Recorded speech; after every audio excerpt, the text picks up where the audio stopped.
All right, week 10 in the book. Recap from last week. I beat Rusty 115 to 82. Matt beats Reed 120 to 114. Gaddy beat Bobby 133 to 78. Sidnon beat Ted 152 to 93. Duels beat Tyler 107 to 95. And Brad beat Carbs 120 to 111. So that's the recap from week 10 of the NFL. Go back to 12. We'll start. Usually we're at the bottom. Bobby back to 12 this week. 2-8. Still has the least amount of points scored in the league. I know he did beat Duels, but Duels did get his third win. So I think it's close, especially now Dooley trading Chase. You can argue who's going to be at the bottom there. I don't think Dooley wins this matchup without Jamar Chase last week. But Jamar Chase now belongs to Gaddy. I'll get into that trade in a moment. But Ricky Pearsall, now with all the Ricky wide receivers, with Neighbors and Harrison, and with Bowers, and now you have Ricky Pearsall, who actually I think could be a pretty impactful receiver for the 49ers long term. It seems like Purdy likes to go to him. So I do like that for Bobby's team once again. But on to 2025. Same thing with Dooley. Look, I like the trade for both sides with Gaddy and Duels for Jamar Chase. It's a lot of picks. It's 3 first-rounders. It's 2 second-rounders. There might be more I'm missing. It's a lot of picks. But Dooley's trying to rebuild his team. Jamar Chase, a great player. But obviously, Gaddy has the number 1 team in the league. You get a superstar stud, and you add him with Jamar Chase and Justin Jefferson. Try to reunite that LSU 2019 team. And there's no question that, Jamar Chase has made Gaddy's team a whole lot better. And after what you saw against the Ravens, who could blame him? But Dooley's team at 3-7, and, we're on to 2025 for both those teams. Rusty at 3-7. I don't know if it's going to be enough this year to kind of put himself into the playoff picture. I kind of think everybody else, Rusty, Duels, Bobby, no offense. I think it's we're looking into 25 for those teams. There's draft picks those guys have. There's players to be had. But we're on to 2025. Everybody else, those top 9, all in the playoff picture, all have a chance to get in. But I think there's talent on the team. It just hasn't played well enough. Tyreek Hill's had a tough fantasy year. A lot of it's out of his control with the way the Dolphins have done things. But I think Rusty's team will be back and will be pretty good moving forward into next year. And so Ted at 9. Listen, this is the lowest Ted's been, but to be fair, CeeDee Lamb's got to worry you a little bit with the Cooper. Cooper Rush was awful. I know he could have got a touchdown pass with the glare, and the Cowboys have their own issues, but it's nothing against CeeDee Lamb, but kind of having the Tyreek Hill factor where, Hill's a great player, nothing's wrong with him, he's not hurt, but his quarterback situation has clearly diminished his fantasy value, and I feel like that could happen with CeeDee Lamb, with Cooper Rush taking over for Dak Prescott. It doesn't look like Dak's going to come back for the rest of the years, is from what I've seen, and the team hasn't seemed to gel a lot, and Nick Chubb coming back doing nothing. So Ted's still 5-5, still very much in this playoff race, but lost the last 2 games. So it's been a little concern with the way his team has played. Reed at 8. Now, my thing is, do I think Reed has the 8th worst team in the league? I do not. When I look at the roster, I think there's a lot. The points against have been tough. The matchups have been tough. I think Reed has a very, very good team. However, you're 4-6. I think we're only 3 or 4 weeks away from the playoffs. If not now, when for Reed's team? When is it going to happen? When are they going to start getting going? Because you're 4-6. You really, I think, got to be in that 7-5, 8-6 range. So can he pull it off? Can you go 3-1 in the next 4? Can you go 4-0 in the next 4? To kind of get himself in the spot? It's possible, but you're running out of time. And to be 2 games under 500 going into that spot, it's going to be tough. I'm not saying he's out, and I don't think Reed has the 8th worst team, but with the way the power rankings, you got to consider, what the regular season has done, and you kind of have to look at the playoffs moving forward now. So, Brad at 7. Listen, I think Brad's team's won a couple games in a row.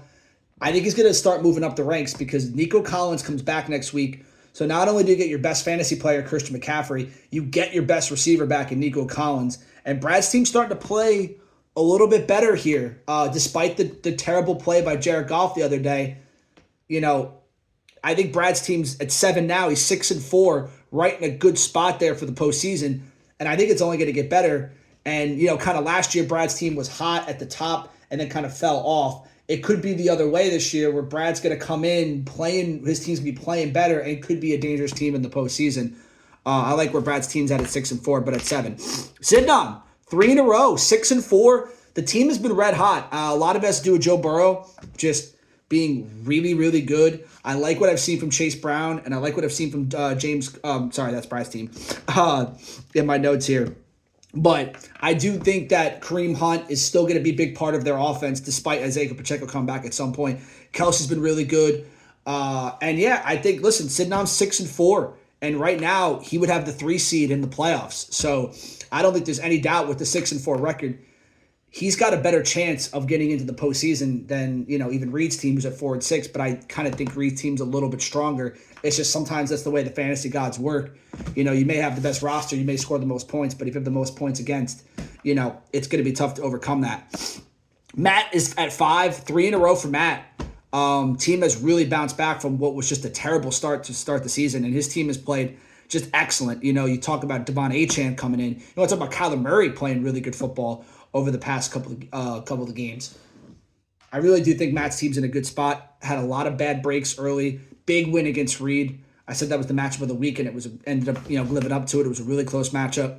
But Matt at 5-5 right now, kind of peeking in for the playoffs. But again, I kind of said it. The top 9 teams, I think, are really in this race. To me, Rusty, Duels, and Bobby are kind of looking into next year. But anything could happen still. It's still 4 weeks left, but that's kind of how I'm seeing it. Carbs at 4. The only reason why I took Carbs over Matt is because Carbs has more points scored. But yeah, I think Waddle's going to have some improvement with Tua really kind of getting back. I like Jacobs off the bye, so Montgomery will have a better week than he did last week. So I think Carbs' team is in good shape. Right now, he would have the 6 seed and would play Sidnam in the first round. So that would be your first round matchup between those two teams. And then you would have Brad play Tyler, and we'll get to Tyler right now at the 3 spot. Yes, Tyler lost, bad loss to Dooley, but we kind of know why he lost to Dooley is because Jamar Chase scored a gazillion points. If Jamar Chase doesn't go off, Tyler wins this matchup. So, if you went against Jamar Chase anywhere, you probably didn't win your fantasy matchup. But I will say, the inconsistency with Tyler's teams worry me a little bit. If Derrick Henry and Saquon aren't going to be if they aren't going to go off, then I worry about Tyler's team. But when they do, and they are anchored, and most of the time they do perform, that's when I think Tyler's team's at its best. So it's really dependent on those two guys to play well. This week, they didn't have great weeks. And what happened? Tyler's team didn't win. But again, we kind of know why, because Jamar Chase on Dooley's team. But I think Tyler's still in good shape. He would play Brad in the first round in the 4-5 matchup. So that's what you're looking at for the playoffs right now. And then I'm still sitting at 2, 7-3. Right now, team's still okay. Everything's been good with the running back situation. Lamar's just been an absolute stud for me. And, looking good right now to get that second bye. And obviously we know Gaddy's got the best team in the league.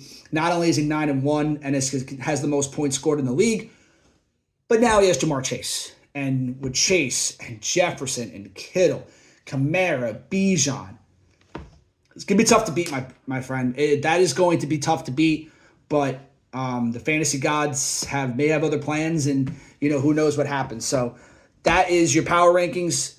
We kind of went over the playoff picture right now. Me and Gaddy would have the buys. You would have Sidnam play Carbs in the 3-6 matchup. You would have Brad and Tyler play in the 4-5 matchup. But your matchups for next week, you got Matt versus Sidnam. That's a big game. Matt at 5-5, Sidnam at 6-4. Sidnam's team's been playing much better. Can Matt, and so is Matt, 2 teams on a 3-game winning streak, can one of those continue to keep the hot streak going? Bobby versus Ted. Ted's got to get back on the right track here and get himself back into this playoff mix. Carbs versus Duels. Again, Carbs got to take care of business against Dooley's team that now doesn't have Jamar Chase. Tyler versus Rusty. Again, Tyler's got to take care of business in that situation to kind of keep going, but Rusty's team is scrappy, so I wouldn't count it out. Brad versus Reed. That's a big matchup. Reed has to basically, in my opinion, he's got to win all out or maybe get 3 out of 4. There's been some chatter between those two. Everyone talks about the Tyler Reed rivalry, but Reed and Brad have had their scraps before too, so this is going to be an interesting matchup. But there's no doubt the matchup of the week is between May and Gaddy, the top 2 teams in the power rankings, the top 2 teams in the league, going head-to-head.